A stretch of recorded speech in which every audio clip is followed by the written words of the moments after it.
इस धनतेरस पे सबसे पहले आप सभी को, मेरे व्यूअर्स को, हैप्पी धनतेरस। चले जान लेते हैं आपके पार्टनर की करंट फीलिंग क्या आ रही है।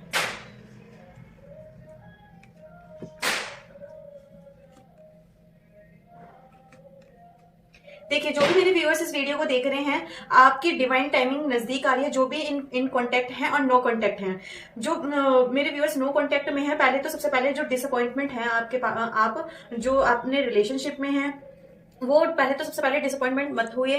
क्यों? क्योंकि आपके पार्टनर आपकी तरफ आगे बढ़ रहे हैं। आपके रिश्ते में एक ग्रोथ दिख रही है। लवर्स का कार्ड है, वो आपके लिए जल्द ही एक्शन लेंगे। और जो इन कांटेक्ट में है, उनके लिए एक नया रिश्ता था आपका, जो आपका रिश्ता था उसमें ग्रोथ दिख रही है।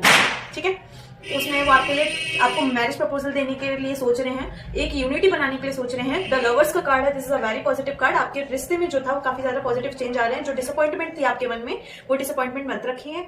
आपकी ग्रोथ रिश्ते में पॉजिटिव है। इस रीडिंग को क्लेम करने के लिए कमेंट में 888 जरूर टाइप करिएगा। Thank you so much.